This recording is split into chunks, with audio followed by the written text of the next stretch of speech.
Hello, everyone, and welcome back to Norton Man Reviews. I am John, and I will be doing this review in my sexy, sultry voice for your listening pleasure.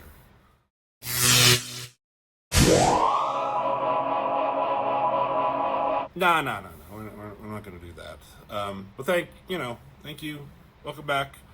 Norton Man Reviews, House of M. We're up to issue number 6, and I love this comic. Not just this comic, but this whole storyline. There's everything. There's nothing I don't love about it. I guess maybe you could have a little bit more action in it. It's a lot of explaining and setting up the premise and the world and everything, but I enjoy it. I think it's done very, very well, if not perfectly. I speak good. Recap again. Scarlet Witch fucked over the Avengers of X-Men and Avengers, trying to decide what to do with her. Scarlet Witch remakes the world where mutants are superior, humans are kind of the minority, but everyone has what they wanted. Wolverine, what he wants is to have all his memories. He was the catalyst where he showed other heroes that this world is not real. So now you have a team of heroes, including White Queen, Iron Man, Luke Cage, Spider-Man, Wolverine, obviously, Cyclops, Rogue, Daredevil, She-Hulk, blah, blah, blah, blah, blah. A whole team who actually knows what's going on in this world and that it's not right. And they're going to put it back. So there's a lot of interesting discussions in this issue as it's leading up to this confrontation with them and Magneto on Genosha, who they think is the cause of all this, Magneto is the one who convinced Scarlet Witch to make this world the House of M. So here they hijack, basically using Emma Frost's mind powers, a shield helicarrier, and they set course for Genosha. That's basically what's going on here. Brian Michael Bendis is the excellent writer, and Olivier Coipel is the excellent artist on this. I love his art on this so much. He does so much stuff very, very well, and he does the small, quiet moments as he would a big action scene, right? Normally when you're, as an artist, especially back in the day, they're drawing some big shit like this, and that's the kind of shit that you want to sell, with an anchor image or the hero pose and very little panels to show the actual story. He's putting in the work of doing these small panels, and I would like to own a piece of his art like this just as much as any art like that. That's how good I think he is. They have these small, quiet moments, and it's done very well. So the heroes are going at Genosha. So on Genosha, there's supposed to be this big event. I don't know what it is, but a lot of important people are going to be showing up there, and that we're going to be seeing it here. So we got Genosha and this plane. It's kind of hard to see here, but that's it right there. It comes swooping in, and it lands. There's this Imperial procession waiting for him, a la Star Wars. The House of M with Magneto waiting, and the door opens, and who is it? None other than Victor motherfucking Von Doom himself. Not as Dr. Doom. He doesn't have a scarred face, but he's powerful still. He's a ruler of Latveria, so he's an important dignitary. And so he greets or meets up with Magneto, and he's like, I was surprised by your RSVP, and he's saying, I'm surprised that I was invited. And then let's do a photo op, which they do, and photographers are snapping the picture, and here you see, for the first time, Quicksilver, right? You haven't seen Quicksilver in this since the very first issue, where he was freaking out because he knew the Avengers and X-Men were coming to what he thought kill Scarlet Witch. And he was yelling at Magneto, you gotta do something. And next thing we know, House of M happened, right? So this is the first time we see Quicksilver.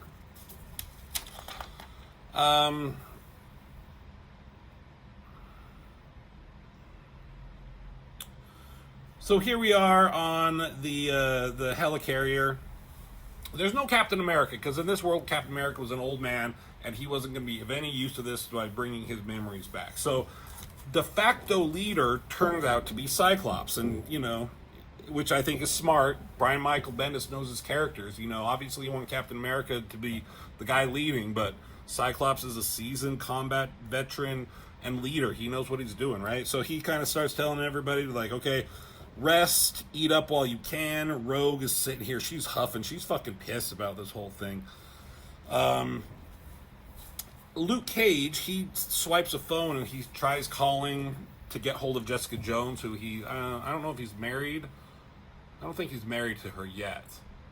I'm pretty sure he's not. But they have a baby coming, so he wants to check in on her. But in this reality, they're not together. And, he's asking for a phone listing, and he finds out that she's with someone. Gets an answering machine. This is Jessica, and this is Scott. Not Scott Summers. Is it Scott Lang? Who knows? But that kind of hurts him, And Spider-Man has a moment with him. He's like, that kind of sucks. Are you okay? He's like, yeah. Have you tried to contact Mary Jane? He's like, no. He's like, hey man, just because she's not with you and she's successful doesn't mean she's only successful because she's not with you. He's like, yeah, but except for the fact that that's exactly what it is. And then Cyclops, he's like, okay guys, it's time for a pep talk. And he explains, like, hey, listen, I've been team leader of the X-Men since I was a teenager. So I want you to all know something. And what we're doing here is for the fate of the world, he's basically telling them, right? Everyone's listening to him because they respect him. And he says, if we don't succeed, all is lost. We will never have the world we had before, So he tells them whatever restrictions or beliefs you put on yourselves, you gotta not worry about that. Basically saying, if you don't want to kill, I understand, but you don't have a choice here. You have to let nothing stand in our way. We have to win. We cannot lose this. So any moral objections you have, you got to put those aside. And he's asked if anyone disagrees. And Wolverine, the first to speak up, he's not fucking worried about that, obviously. He's like, so what's the plan, Sparky? So he's going to start saying the plan. But then Spider-Man speaks up. He's like, so we're just going to try to put the world back? Like, can we put the world back? Or, is it too late? Is this maybe this is just the world that we live in now? And Emma Frost, she just kind of chimes in. It's like, we'll know when we get there. We don't know exactly what's going to happen, but we're going to try. So we're going to figure it out once we get there. And then Carol Danvers chimes in. What if we try and we don't? Do we just live here like this? Are we the only ones who know that this world isn't real? Again, we'll know when we get there.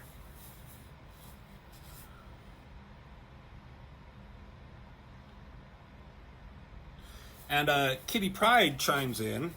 Everyone's doing a lot of chiming here because it's a nice discussion, and it's an actual interesting discussion and a debate a little bit. She's like, but this has already happened, so we're trying to undo something that's already been done. This isn't stopping a bomb from going off. The bomb's already gone off. What if we make it worse? Hey, Rusty, come here. Come here. You want to be part of this? And they're like, we have to try. And then Jessica Drew, she speaks up. Spider-Woman. And I'm going to say, if you know, you know. And she's saying, who's actually hurt here? And they're like, what are you talking about? Magneto got what he wanted, she says. But we all did. Isn't it kind of like a wash? And she says, I think I was happy. I was happier here. Wasn't everybody? And I just gotta say, I love this art. I love this shot of him. Simple, sexy, elegant. And it says, they gave us what we've always wanted. And isn't that what we deserve? To be happy? And she says, maybe it was time for this to happen. And again, if you know what's going on with her, this is kind of an interesting little moment. And Wolverine says to her, it's like, one day you're going to be really embarrassed you said that out loud. She's like, okay, fuck off. Listen to me a little bit. The point is that when something of this magnitude happens, you have to step back for a second and say, maybe this was time for this to happen.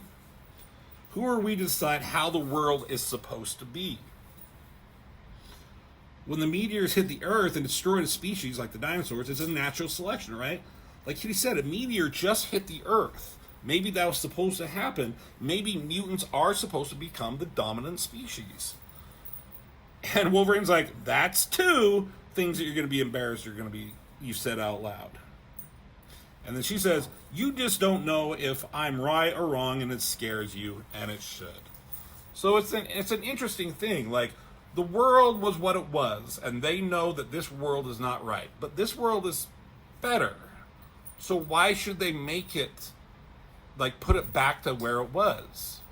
You know, it changed a lot of things. It changed a lot of relationships. But maybe, you know, they aren't meant to mess with it. Or what if they make it worse? That makes everyone stop for a little bit. So it's an interesting discussion here.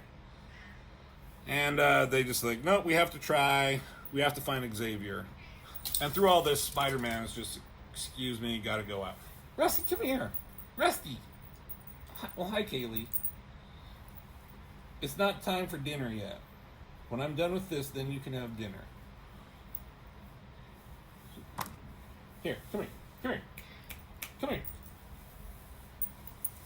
Oh, this is my dog, Kaylee. Say hi, Kaylee. Or look at that face. Okay, now get out of here. Get out of here, dog. You bother me. Anyways, where was I? Oh, yeah. Spider-Man's like, he needs a minute. And Cyclops, okay, well, here's the plan. 3 teams. So, okay, here we go with... it's Genosha, it's nighttime. This event is happening. There's a lot of strange panel layouts going on in this. Like, where's the panels start and stop here? Like, it comes out here. Does it stop right here? There's this panel over here. There's this one underneath it. Kind of doesn't matter, but damn, that's just a lot of, like, architecture to have to draw, which can't be as easy or like exciting thing to have to draw, but you know, Coipel does a great job at it. And here comes the helicarrier way up in the sky, and Sexy Man, oh, it's a bod ad. So they got 3 teams going, and they're explaining why there's 3 teams. One team is going to go try and find Xavier. Their whole thing is they need to get Lila in front of Xavier to snap him out of this, his funk, so they can help put the world back. What they don't know in the last issue is that Xavier is apparently dead. Magneto is standing over his grave in the last issue. So all these other dignitaries are coming out and being announced. So there's King T'Challa from Wakanda. There's Black Panther. There's Victor Von Doom, King of Latveria. And they're still just telling the plan that I just explained.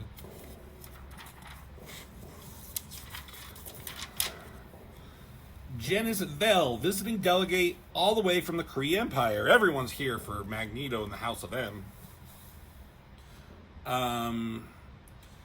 And then there's Princess Aurora of Kenya and King Namor of the Kingdom of Atlantis. So there's a team that's going to go out, which includes Emma Frost, Cloak, Doctor Strange, Layla. I don't know what the 3 teams are for. It doesn't matter. And the rest of them are going to keep everyone busy and distracted. Occupied, right? And here is the House of Magnus. So there's Quicksilver, there's Magneto, there's Lorna Dane. We've seen them before. And there's Scarlet Witch, who we have not seen since the first issue. There she is. There's these 2 kids, the Maximoff twins, her children. That this kind of whole thing is you know, kind of started over when she lost her kids. It's very WandaVision, Doctor Strange, multiverse of madness, craziness going on here, trying to get like create real children. And as House of Magnus comes up, these guards notice something, and something's coming down at them. From way up high in the sky comes this fucking sentinel, dropping right down on them. It's never a sight that you want to see on Genosha of a sentinel coming down on you. But Magneto and Lorna Dane use their magnetic powers together and stop it from happening. And you see some of these guys looking from way in the distance. That sentinel almost crashing down into them, being held their with their magnetic powers. Cool image. But motherfuckers, oh my god, look at this awesome shit. Here comes the team busting out. There's Wolverine, Spider-Man, Black Cat. I think that's Mark Spector, Moon Knight, Rogue, Kitty Pryde, Nightcrawler, Toad, Captain Marvel, Iron Fist. Did I say She-Hulk? Mystique, Iron Man, Daredevil, Jessica Drew. They're the fighting force coming to fuck people up. And they do. The fighting happens. Finally, some crazy action is going on. And Cyclops, he lands, and they're going after Magneto. They, everyone's like, Magneto did this. He's responsible for this. Magneto lands, and he takes a shot right at Magneto. And that's kind of hard to tell what's going on specifically. Takes a shot at him, and I think it blasts him, like it hits him and connects, and sends Magneto flying, from what I can tell. Which I think makes the Sentinel drop without his powers there to help hold it. Rogue comes up to Namor, and I think there's Storm right here. And she tackles him, and she has her gloves off. Gloves are off, so you know it's important. And Rogue, apparently takes part of his power. So off in the distance, Cloak and Lila and Emma Frost. So that must be the three teams. These three are one team. Doctor Strange by himself, and then the rest doing everything else. And they say, "What's that noise in the distance?" It's the fight. Is that screaming? Focus, Layla. We have to focus. And then they come up on the grave here, and they're like, "Oh shit. That's not at all what we wanted."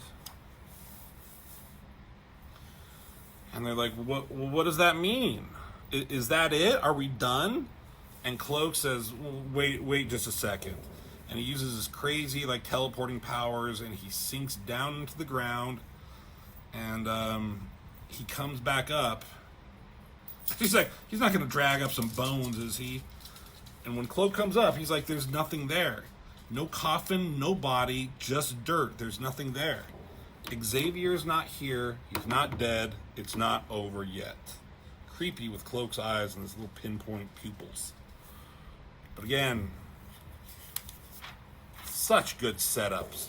And then it to be continued there. And you're like, God damn it, I just want to know more. I think this story is probably done, read better in a book, or continuing all of them, instead of having to wait a month between each one. Probably reads better like that, as a whole movie, as opposed to a mini-series or something like that. But there we go. Issue number 6. The heroes land, they start their shit, they're fighting for their lives. Xavier's not dead. How are they going to put the world back? And we're going to find out in the next issue. And you're going to find that out in an upcoming video. So hit like and subscribe so you don't miss out on anything of all the excitement. And as always, I will see you in the next video.